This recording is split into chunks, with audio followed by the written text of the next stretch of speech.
আমরা আমাদের নির্ধারিত ঘোষণা অনুযায়ী ভক্ত সম্মেলন আমরা শুরুর পথে পূজ্যপদ মহারাজ মঞ্চে উপবিষ্ট করেছেন। আমরা প্রথমেই মহারাজকে আমরা বরণ করে নেব, তারপরে আমরা অনুষ্ঠানটা শুরু করব উদ্বোধনী সঙ্গীতের মাধ্যমে। মহারাজকে আমরা বরণ করে নিচ্ছি। বরণ করে নেবেন আমাদের বিদ্যালয়ের শিক্ষিকা পৌলমী মান্না, প্রিয়া দত্ত এবং সমীরণ ভৌমিক আছেন আমাদের আশ্রমের অন্যতম একজন সদস্য, তাপস কুমার হর। আমরা শিল্পী আছেন আমাদের সামনে অত্যন্ত আমরা এখন বরণ করে নিচ্ছি পূজ্যপদ মহারাজকে।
পুষ্পস্তবক দিয়ে বরণ করে নিচ্ছেন প্রিয়া দত্ত, আমাদের বিদ্যালয়ের শিক্ষিকা।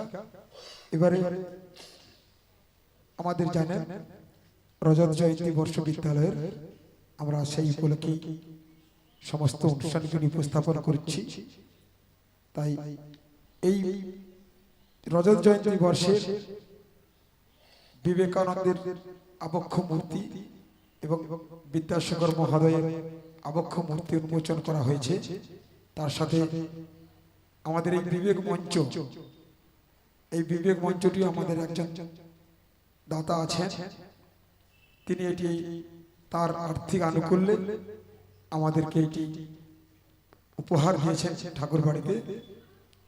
সেই বিবেক মঞ্চের যিনি উদ্যোক্তা সাহায্যকারী আমাদের অত্যন্ত কাছের মানুষ সমীরণ ভৌমিক মহারাজকে মেমোন্টো দিয়ে বরণ করে নিচ্ছেন। মেমোন্টোটা হাতে তুলে দিচ্ছেন মহারাজের।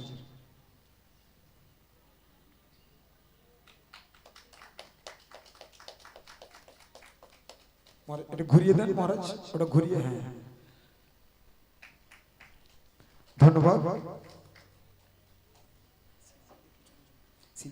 শিল্পীকে আমরা চঞ্চল দিয়ে একটু বরণ করে নিচ্ছি মঞ্চে।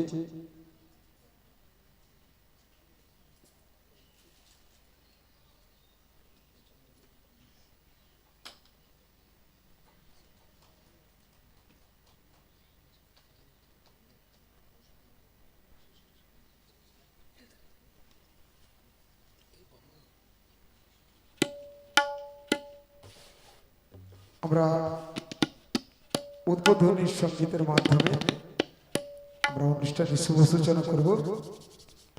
আমি আগত সকল প্রতিনিধিদের আমাদের আশ্রম তরফ থেকে ধন্যবাদ জ্ঞাপন করছি। আপনাদের প্রত্যেকের সাগ্রহ উপস্থিতিতে আমাদের এই ঠাকুর বাড়ি আশ্রম আজকে খুবই গর্বিত, আমরা আনন্দিত। আমরা আপনাদের উপস্থিতি সবাই এখনো পৌঁছননি, অনেকেই আসবেন। আমরা অনুষ্ঠানটা আর বিলম্ব না করে শুরু করে দিচ্ছি। এখন উদ্বোধনী সঙ্গীত পরিবেশন করবেন শক্তিরঞ্জন চক্রবর্তী মহাশয়, তবলায় সঞ্জীব মাইতি।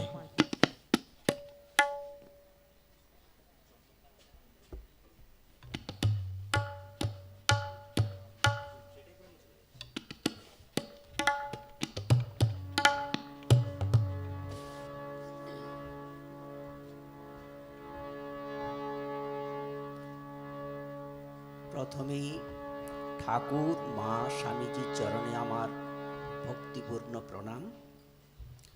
মঞ্চে উপবিষ্ট পূজ্যপাদ মহারাজজিকে আমার প্রণাম ও সুধী ভক্তমণ্ডলী।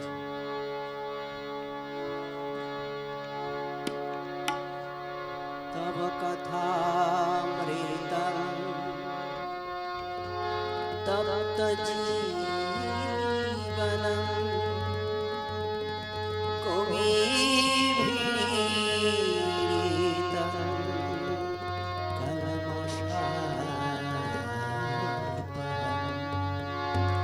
শ্রবণ মঙ্গলম শ্রীমদাততং ভুবি গৃণন্তি ভুরিদা জনা ভুবি গৃণন্তি ভুরিদা জনা।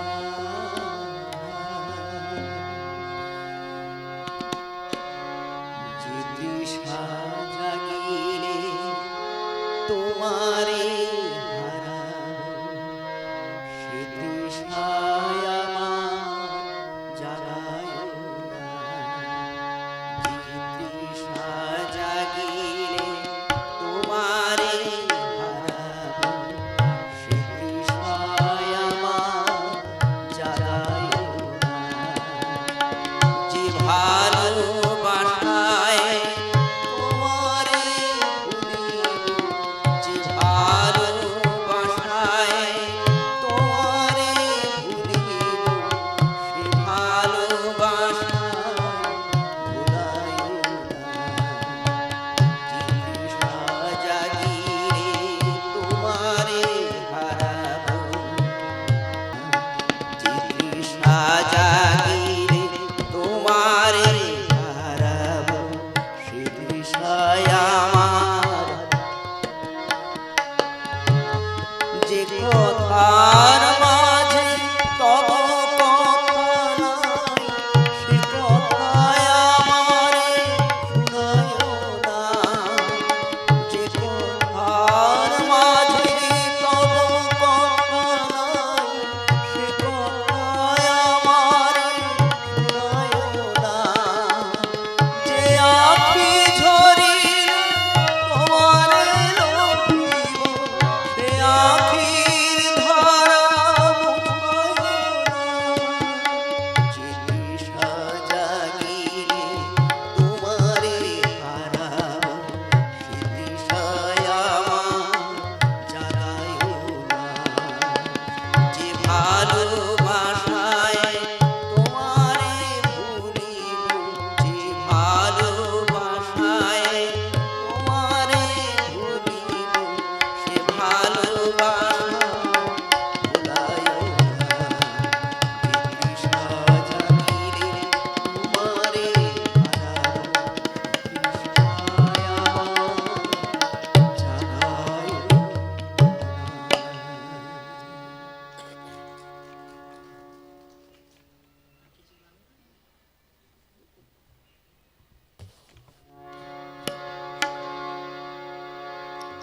কোন ভাগীরথী কূলে পঞ্চবতী মূলে হে ঠাকুর গাহিতেছো গান।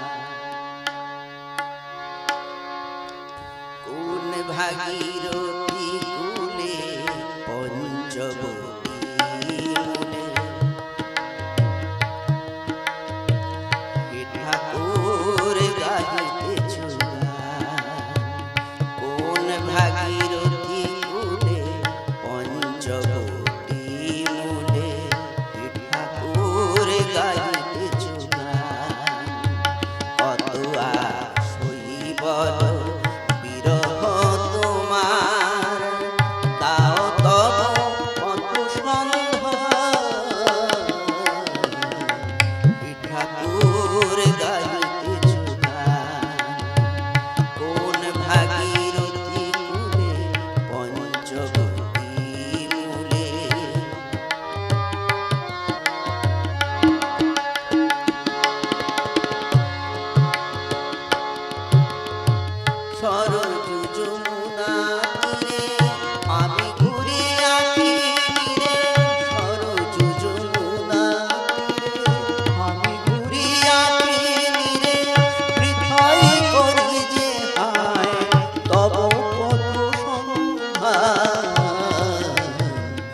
ভাগীরথী কূলে পঞ্চবটী মূলে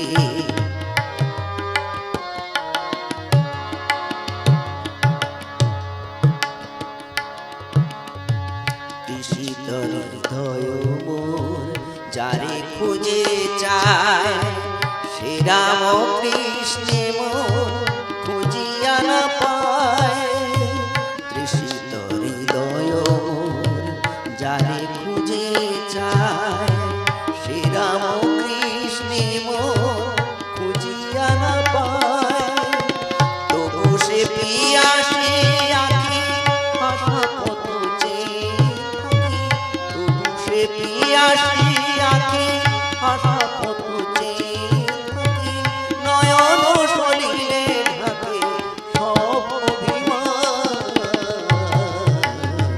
এ ঠাকুর গাইতেছ গান কোন ভাগীরথী কূলে পঞ্চবটী মূলে এ ঠাকুর গাইতেছ গান কত আর সহি বল বিরহ তোমার দাও তব কত সন্ধান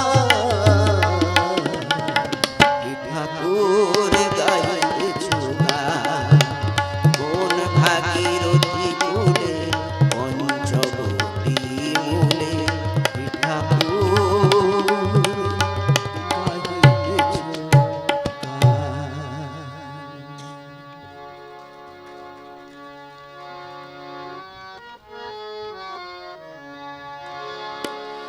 যেমন রাখো তেমনি থাকি কৃপা করো শ্রী হরি যেমন রাখো তেমনি থাকি কৃপা করো শ্রী হরি আমার করার যাহা ও আমার করার যাহা করি যেন আমি ফলের চিন্তা না করি যেমন রাখো তেমনি থাকি কৃপা করো শ্রী হরি যেমন রাখো তেমনি থাকি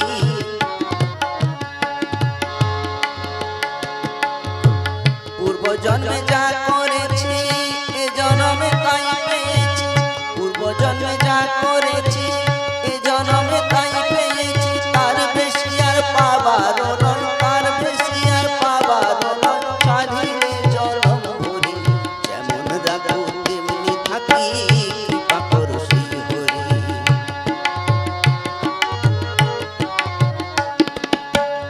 তোমার ইচ্ছায় আছি গে তোমার ইচ্ছায় বাঁচি দে তোমার ইচ্ছায় আছি গে তোমার ইচ্ছায় বাঁচি দে সদাই পালিছ স্নেহে বুকে করি আকড়ি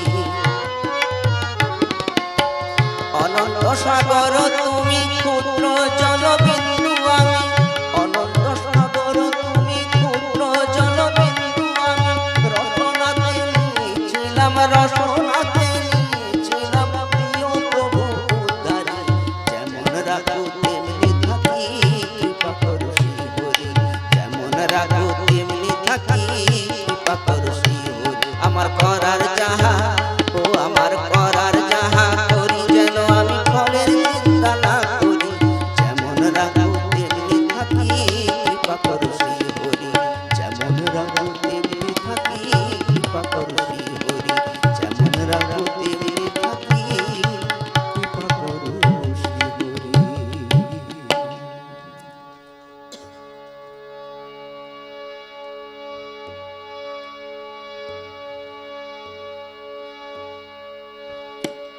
এখনো আমার সময় আছে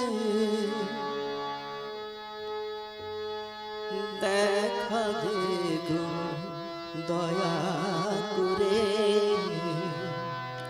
নইলে কিন্তু কাঁদতে হবে সারা জীবন ধরে তোরে এখনো আমার সময় আছে দেখা দিগো দয়া করে নইলে কিন্তু কাঁদতে হবে সারা জীবন ধরে তোরে কেঁদে তখন পাবি না পার ফিরবো না তো আমি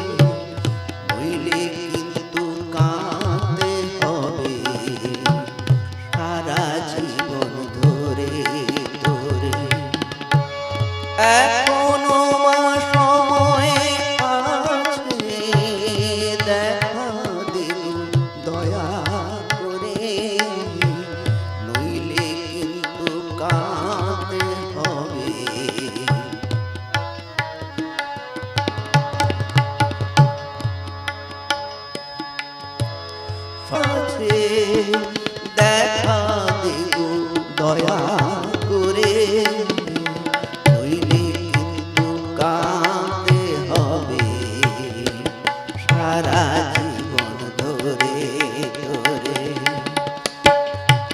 নইলে কিন্তু কাঁদতে হবে সারা জীবন ধরে ধরে, নইলে কিন্তু কাঁদতে হবে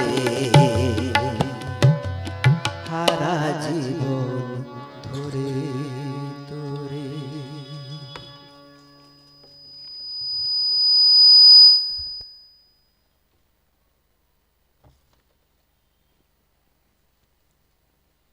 এখন আপনাদের সামনে আজকের এই বিবেক মঞ্চে মহারাজার উপস্থিতিতে কথামৃত পাঠ করবেন আমাদের মিশনের শ্রী অসিত কুমার হর মহাশয়।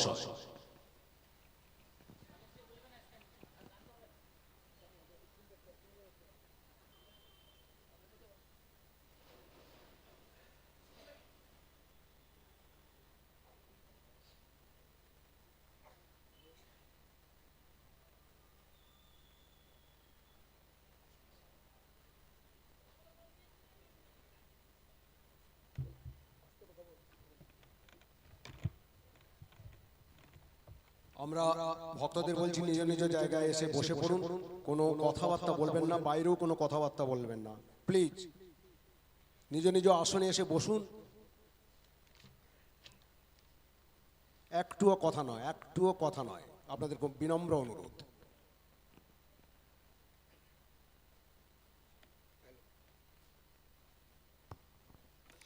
Hello hello. ভগবান শ্রী রামকৃষ্ণ পরমহংসদেব, জগজ্জননী শ্রী শ্রী মা শারদামণি দেবী, যুগাচার্য স্বামী বিবেকানন্দের শিষ্যন পাদপত্যে আমার ভক্তিপূর্ণ প্রণাম। মঞ্চে উপবিশিষ্ট পূজ্যপাদ স্বামী মহারাজকে আমার অন্তরের অন্তরস্থল থেকে প্রণাম নিবেদন করছি। আজকের ভক্ত সম্মেলনে আগত সকল প্রতিনিধিদের আমার অন্তরের অন্তরস্থল এবং আশ্রমের তরফ থেকে আপনাদের প্রণাম, ধন্যবাদ ও শুভেচ্ছা জ্ঞাপন করছি। মঞ্চে মহারাজ আছেন, আমার মতো অধমের কথামৃত পাঠটা যেন একটু অন্যরকম, তবু এটি মহারাজের আদেশ, আমি সেটি মহারাজের আদেশ বলেই এটি পালন করছি।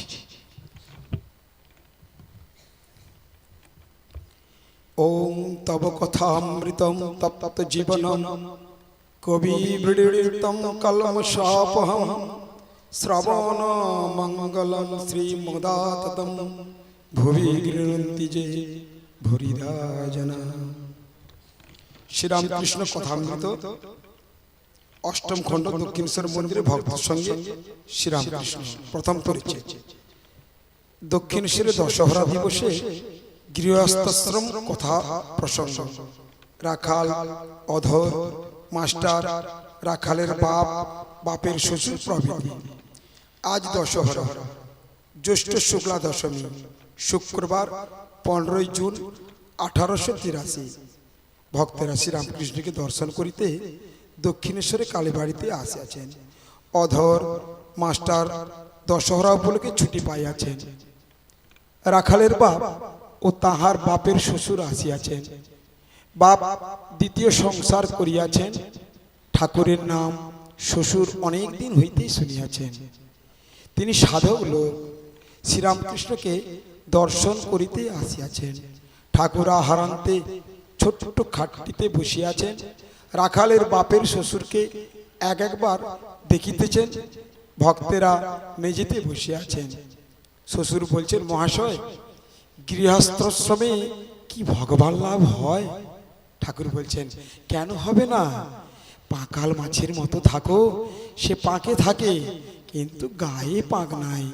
আর ঘুষকির মতো থাকো, সে ঘর কন্যার সব কাজ করে কিন্তু মন উপপতির উপর পড়ে থাকে।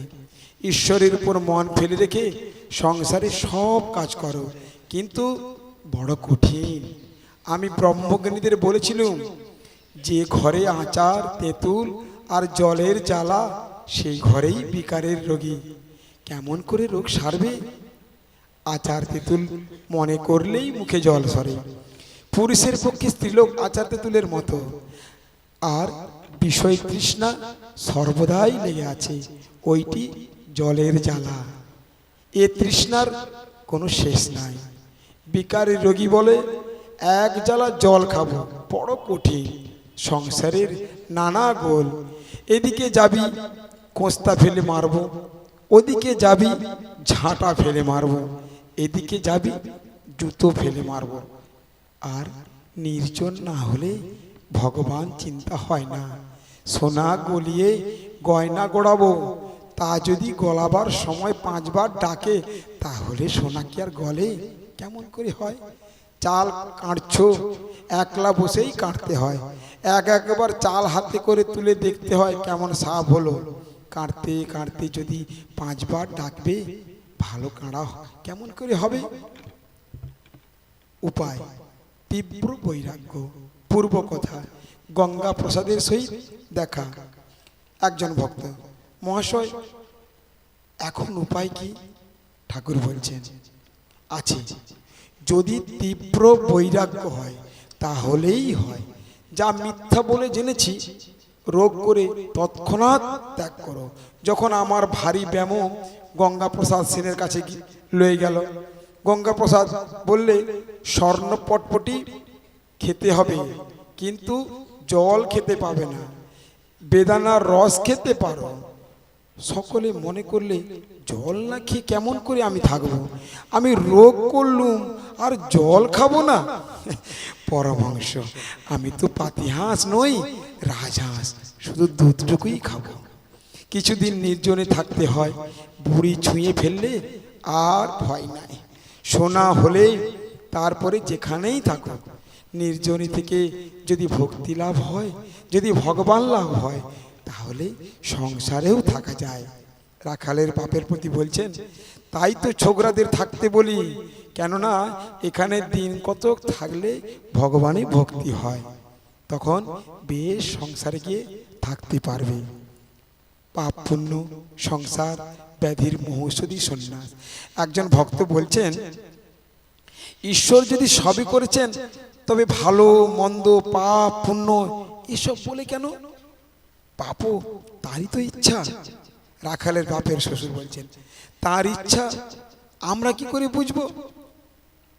ঠাকুর বলছেন, পাপ পুণ্য আছে, কিন্তু তিনি নিজে নির্লিপ্ত গো।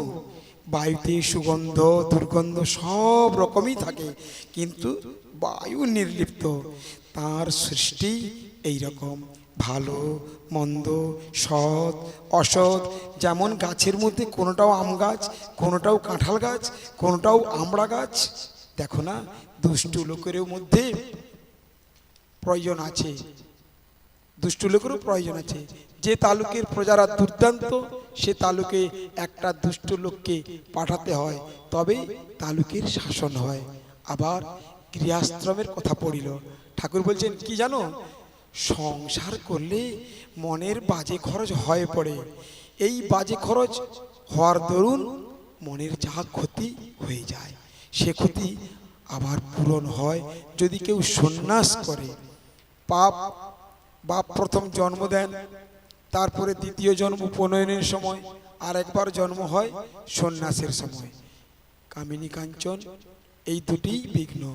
মেয়ে মানুষে আসক্তি ঈশ্বরের পথ থেকে বিমুখ করে দেয়। কিসে পতন হয় পুরুষ জানতেই পারে না।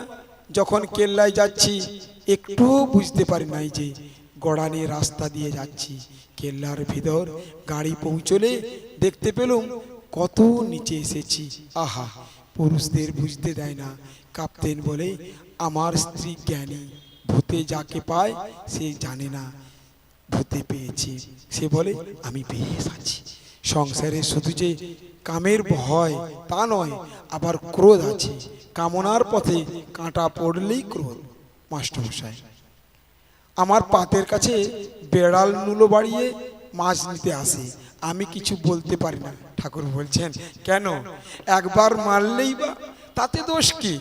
সংসারী ফোঁস করবে, বিষ ঢালা উচিত নয়। কাজে কারো অনিষ্ট যেন না করে।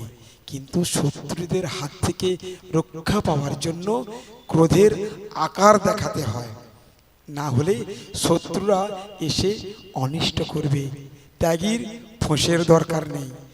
একজন ভক্ত বলছেন, মহাশয় সংসারে তাকে পাওয়া বড়ই কঠিন দেখছি। কটা লোক ওরকম হতে পারে? কই দেখতে তো পাই নাই। ঠাকুর বলছেন, কেন হবে না? ও দেশে শুনেছি একজন ডেপুটি, খুব লোক, প্রতাপশালী, দান ধ্যান, ঈশ্বরের ভক্তি, অনেক গুণ আছে, আমাকে লোতে পাঠিয়েছিল। এইরকম লোক আছে বই কি। ওং নিরঞ্জনং নিত্যমনন্তরূপম ভক্তানুকম্পাধৃত বিগ্রহং বৈ ঈশাবতারং পরমেশ্বমিড্ডং তং রামকৃষ্ণং শিরসা নমঃ। ধন্যবাদ। কথামৃত পাঠ করলেন আমাদের মিশনেরই অসিত কুমার হর মহাশয়। ঠাকুরের সেই অমোঘ শাশ্বত কথা, জীবনে মনুষ্য জীবনের মূল লক্ষ্য হলো যশ করে ঈশ্বর প্রাপ্তি। তা ঠাকুর বলছেন, যাকে জাত সাপে ধরেছে তার নিস্তার নেই। তাই আমার বা আমাদের প্রতিটা ক্ষণ, প্রতিটা পল, প্রতিটা মুহূর্ত, প্রতিটা হার্ট পিটে ঠাকুর, মা, স্বামীজি তিনি একই দিনের উপস্থিতি অনুভব করি। তোমারও নিস্তার নেই ঠাকুর, আমাকে দর্শন না দেওয়া। প্রতি মুহূর্তে প্রতিটা মনে আমাকে তোমাকে যেন আমরা দর্শন করতে পারি। তাই আমরা আবার ফিরে যাচ্ছি। মায়ের জীবনী পাঠ করবেন কল্যাণী মাইতি।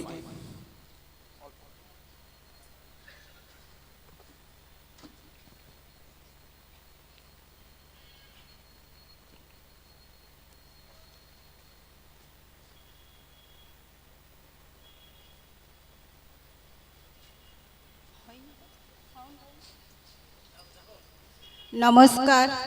ঠাকুর, মা, স্বামীজির চরণে প্রণাম। মঞ্চে উপবিষ্ট মহারাজজির চরণে প্রণাম ও ভক্তমণ্ডলীর চরণে প্রণাম। আমি মায়ের কথা একটু বলছি। ঈশ্বরের কাছে কি করে প্রার্থনা করতে হয় শ্রী মা তার নিজের কথা বলে আমাদের শিখিয়ে দিয়ে গেছেন। মা বলেছেন, আমি তখন দক্ষিণেশ্বরে রাত 3টের সময় উঠে বসে জপ বই বসতুম, কোনো হুঁশ থাকতো না। সে সব কি দিনই গিয়েছে। মা যোচনার রাতে চাঁদের পানে তাকিয়ে জোড়ো হাত করে বলেছি, তোমরা কি ওই যোছনার মতো আমার অন্তর নির্মল করে দাও। মা বলেছেন, সাধন করতে করতে দেখবে আমার মাঝে যিনি, তোমার মাঝেও তিনি, দুলেবাগদি মাঝেও ডোমের মাঝেও তিনি। তবে তো মনের দিন ভাব আসবে। শ্রী রামকৃষ্ণের দৃষ্টিতে মা যেমন ছিলেন জগদম্বা, মায়ের দৃষ্টিতে শ্রী রামকৃষ্ণ ছিলেন সর্বদেব দেবী স্বরূপ। একদিন হৃদয় কৌতুক করে শ্রী মাকে বলেছিলেন, মামি তুমি মামাকে বাবা বলে ডাকো না। শ্রী মা একটু অপ্রতিভ না হয়ে উত্তর দিলেন, উনি বাবা কি বলছো? মাতা পিতা বন্ধু বান্ধব আত্মীয় স্বজন সবই উনি। মা আমারও বলতেন, উনি ঠাকুর, সব পুরুষ প্রকৃতি, একে ভাবলেই সব হবে। ঠাকুরের ভিতর সব দেব দেবী আছেন, এমনকি শীতলা মনসা পর্যন্ত। সব জীবে তিনি ঠাকুরকে দর্শন করতেন। নিজের এই অনুভূতি একবার সম্মুখে প্রকাশ করেছিলেন। আমার একবার এমন অবস্থা হলো, নৈবেদ্য থেকে পিঁপড়েটাকে পর্যন্ত তাড়াতে পারেনি, বোধ হয় যেন ঠাকুর খাচ্ছেন। তার ঠাকুরের সর্বভূতে বিরাজমান সর্বব্যাপী শ্রী মায়ের দৃষ্টিতে শ্রীরামকৃষ্ণ একদিকে যেমন সর্বদেব দেবী স্বরূপ, তেমনি আবার উপনিষদ প্রতিপাদ্য অদ্বৈত ব্রহ্ম। হিমালয়ের কোলে যে মায়াবতী আশ্রম স্বামী বিবেকানন্দের ইচ্ছায় প্রতিষ্ঠিত হয়েছিল, স্বামীজি চেয়েছিলেন সেই আশ্রমে শুধু অদ্বৈত বেদান্তের চর্চা হবে, কোনো সাকার পূজা থাকবে না। এমনকি শ্রীরামকৃষ্ণের পূজাও নয়। আশ্রমের একজন সন্ন্যাসীর মনে স্বামীজির নির্দেশ সম্পর্কে দ্বিধা ছিল। তিনি বিষয়টি শ্রীমাকে জানালেন। মা স্বামীজিকে সমর্থন করে বললেন, আমাদের গুরু যিনি, তিনিই তো অদ্বৈত, তোমরা সেই গুরুর শিষ্য, তোমরাও অদ্বৈতবাদী। আমি জোর করিয়া বলিতে পারি, তোমরা অবশ্যই অদ্বৈতবাদী। এই ঠাকুরের পূজা যখন তিনি করতেন, তখন মনে হতো ঠাকুর শুধু পটের ছবি নয়, জীবন্ত। একজন স্ত্রী ভক্ত একদিন দুপুরে ঠাকুর ঘরে দেখছেন মা সজল বধূর মতো শ্রীরামকৃষ্ণের পটের দিতে তাকিয়ে বলছেন এসো খেতে এসো। আবার গোপাল বিগ্রহের কাছে গিয়ে বলছেন এসো গোপাল খেতে এসো। হঠাৎ স্ত্রী ভক্তের দিকে চোখ পড়তেই মা হেসে বললেন সকলকে খেতে নিয়ে যাচ্ছি, এই বলে মা ভোগের ঘর থেকে চলছেন। শ্রী ভক্তটি মনে হলো যেন সব ঠাকুরেরা তার পেছনে চলেছেন। মা বলতেন প্রাণের সঙ্গে ভোগ নিবেদন করলে ঠাকুর অবশ্যই গ্রহণ করেন। মায়ের মতো ঠাকুরের জীবনের মূল সুর হলো ত্যাগ। তিনি বলতেন তার ত্যাগই ছিল ভূষণ। ওরকম স্বাভাবিক ত্যাগ কি আমরা কখনো কেউ দেখেছো? সাধারণত মা যখন দীক্ষা দিতেন তখন বলতেন ঠাকুরই গুরু, ঠাকুরই ইষ্ট, তিনিই শুধু মা। কিন্তু কখনো কখনো তিনি স্পষ্টভাবে কিংবা ইঙ্গিতে প্রকাশ করেছেন তিনি ও ঠাকুর অভেদ। একজন সন্ন্যাসী সন্তান মায়ের কাছে দুঃখ প্রকাশ করে বলেছিলেন ঠাকুর জগতে অবতীর্ণ হলেও দুর্ভাগ্যবশত তিনি তাকে দেখতে পেলেন না। মা সঙ্গে সঙ্গে নিজের শরীর দেখিয়ে বলছেন এরই ভিতর তিনি সূক্ষ্ম দেহে আছেন। ঠাকুর নিজ মুখে বলছেন আমি তোমার ভেতর সূক্ষ্ম দেহে থাকব। আর একজন সন্ন্যাসী ভক্তকে মা স্পষ্ট করে বলছেন আমার তিনিও শ্রীরামকৃষ্ণ। কি আলাদা! জয়রামবাটিতে মায়ের বাড়ির কাছে বাড়ুর্যে পুকুর, কিছু দূরে আমোদর নদ। জয়রামবাটি সবাই বাড়ুর্যে পুকুরের জলেই স্নান করে, ওই জল খায়। মায়ের সন্ন্যাসী সেবক কিশোরী মহারাজ স্বামী পরমেশ্বরানন্দকে একদিন আমোদর নদে স্নান করতে গিয়ে দেখলেন নদীর ধারে বালি সরালেই পরিষ্কার সুন্দর জল। তিনি ভাবলেন ওই জল মাকে খাওয়াবেন, কারণ ওই জল অনেক স্বাস্থ্যকর। পরদিন তিনি স্নান করবার সময় একটা কলসি নিয়ে গেলেন এবং স্নানের শেষে মায়ের জন্য কলসিতে করে জল নিয়ে এলেন। সেবক ভেবেছিলেন মা খুশি হবেন, কিন্তু মা তাকে বকতে লাগলেন কে তাকে জল আনতে বলেছে? আমি তোমাকে জল আনতে বলিনি, আমি বাড়ুর্যে পুকুরের জল খাওয়াই, বাড়ুর্যে পুকুরের মিষ্টি জল, তোমাকে জল আনতে হবে না। কিন্তু সেবক লক্ষ্য করলেন মা বিরক্ত হলেও ওই জল ব্যবহার করছেন। পরদিন সন্ধ্যা করে ফেরার সময় মায়ের জন্য জল নিয়ে এলেন। মা এদিনও আবার বকলেন কেন তুমি জল আনলে? কে তোমাকে জল আনতে বলল? আমি বারণ করলেও তুমি শুনবে না। কিন্তু সেদিন মা সেবকের আনা জলই খেলেন। সেবক তৃতীয় দিনের জল আনলেন, মা এদিনও আবার বকলেন। এই 2 দিন সেবক চুপ করেছিলেন। আজ মায়ের বকুনির উত্তরে অভিমান ভরে বললেন আমি নদীতে স্নান করতে যাই, আপনার জল আনবো। আপনি ইচ্ছে হয় খাবেন, ইচ্ছে না হয় খাবেন না, আমি জল আনবই।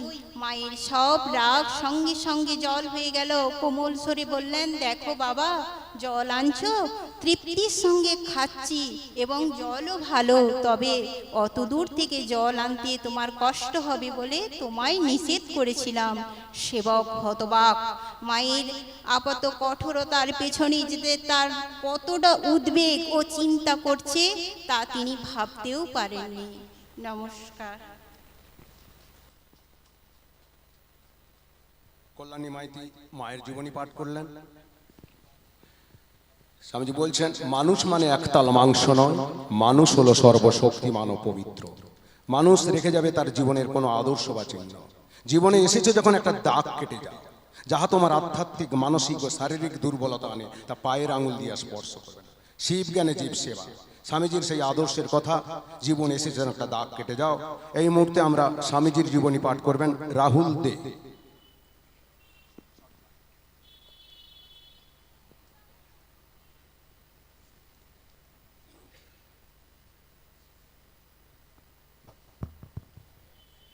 নমস্কার।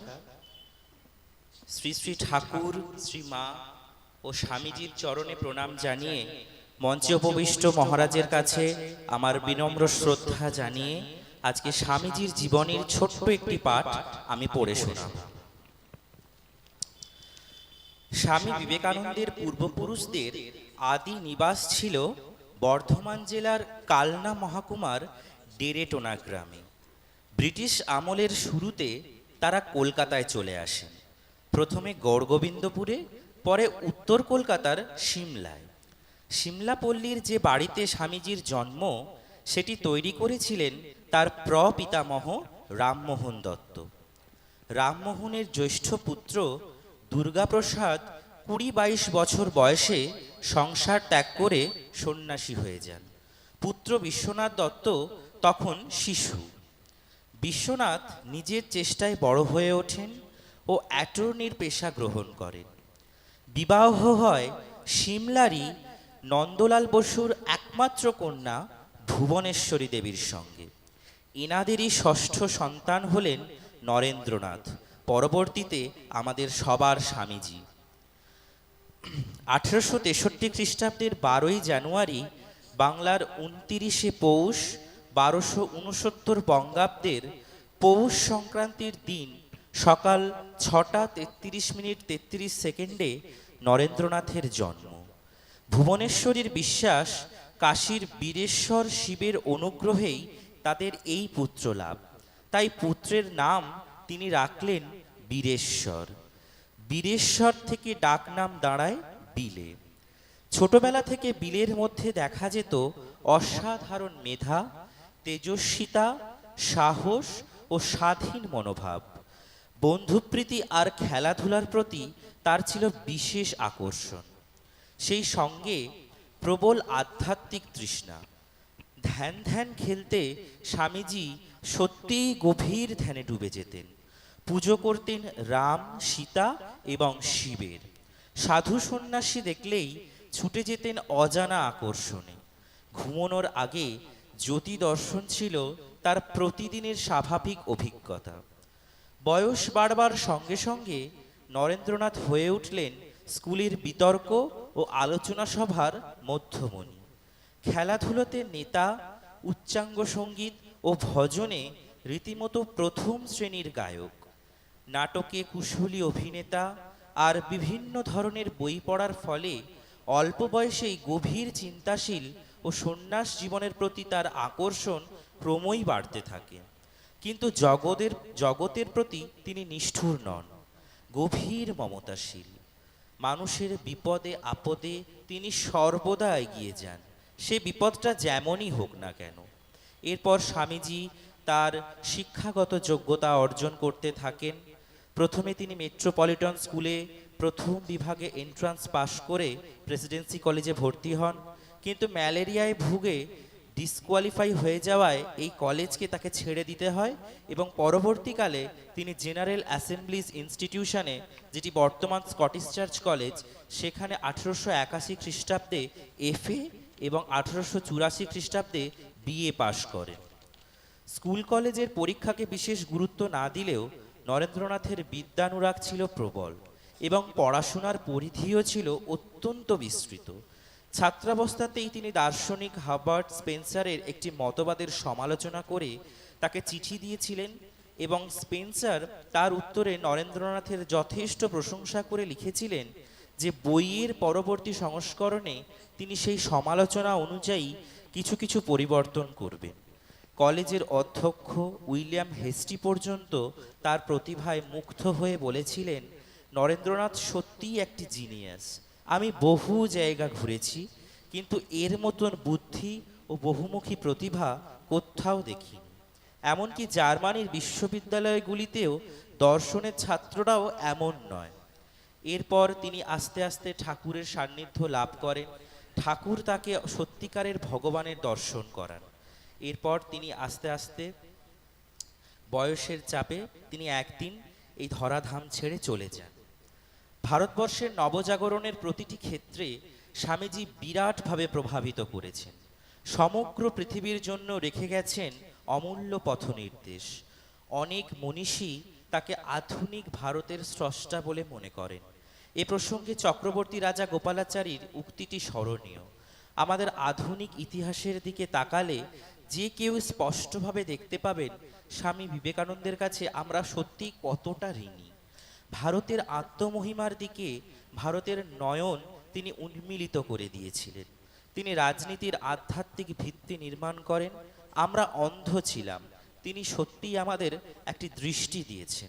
তিনি ভারতীয় স্বাধীনতার জনক, আমাদের রাজনৈতিক, সাংস্কৃতিক ও আধ্যাত্মিক স্বাধীনতার তিনিই পিতা। নমস্কার।